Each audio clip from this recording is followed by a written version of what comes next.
And somehow in school, sometimes I think we give you a very different impression. I spoke to one of my old teachers from Mayo where I went to school, and I asked him the difference between academics and life skills, and he surprised me with his answer. He said that, to get ahead in school, the skills are totally different from the workplace. I said, why would you say that now when you used to beat the hell out of me for math? So he says, well, because to get ahead in school, you have to work alone. In the workplace, you can't get anything done alone. You have to work through other people. In fact, in school, we have another word for teamwork. We call it cheating. The most important one, which I think you need to think about, is that playing to win does not mean playing dirty. There is a confluence between the ethical and practical since economic reforms began in 1991.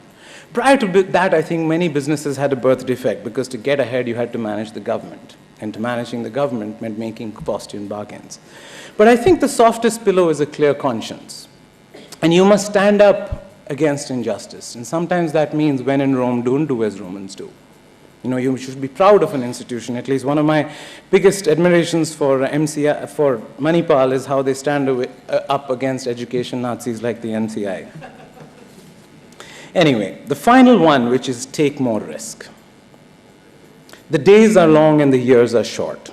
For all of you finance geeks out there, your life is a call option. How do you increase the value of a call option? You do it by increasing volatility. And I went for my 10-year MBA reunion a few years ago.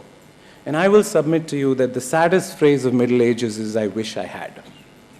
Because you can always change the things you did, but you'll never be able to change the things that you didn't do. And so you've got to think about taking more risk in very distinct terms. We face this decision very distinctly with team leads because, the labor laws in India are a problem and there are lots of issues around our business which technically many people believe it can't be done. So it was interesting. I got a call from the CEO of one of the world's largest staffing companies. He's a $25 billion company. He called me and he said, I want to come and see you. I said, absolutely, sir, why not? So why? So he said, because my general counsel says you're a bunch of kids who are going to go to jail. I said, sir, I would love to meet you. So he came to our Bangalore conference room, and he sat down, and then he said, now my country manager says you are a bunch of kids who have no strategy. I said, so why do you keep saying this? He says, well, because we have been in India for 21 years, and we have 2,000 employees. You kids are 5 years old, and you've 80,000 employees. So what is your strategy? I said, sir, we have a very clear strategy. In fact, we have the only strategy which works in India. There's an old story about Akbar where he sentences this guy to death. Tomorrow morning, I'm going to chop off your head. That guy says, Jahanpana, give me 6 months, I'll make your horse fly. So Akbar says, sure, I'll give you 6 months. Why not? So when he goes back to jail, his roommate asks him, how are you going to make Akbar's horse fly in 6 months? He says, 6 months, man. I may die, Akbar may die, horse may fly.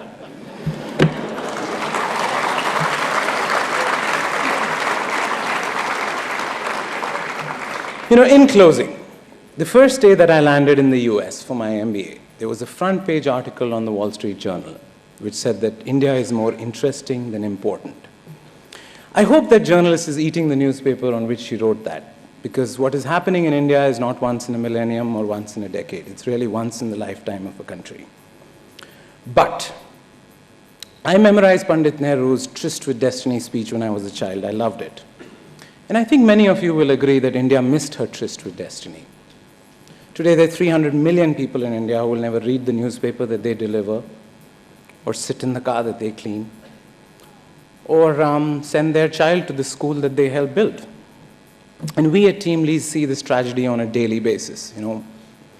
1 lakh kids call us for a job every month, and we probably hire 2,000 or 3,000 of them. These kids don't have a birth defect, but these kids are losing their future. And losing your future is not like losing a few points in the stock market or like losing an election. But India has made a new appointment with her destiny. And whether she meets this new appointment depends on your generation. I hope and pray that all of you think in life in broader terms. Don't define success as being rich or being thin or being good looking. Hitch your wagon to a broader theme. There are mighty causes like illiteracy, disease, poverty, and unemployment which are calling you, which you're an important part of the solution of. Our generation will be remembered for when India started emerging. I hope your generation puts poverty in the museum that it belongs.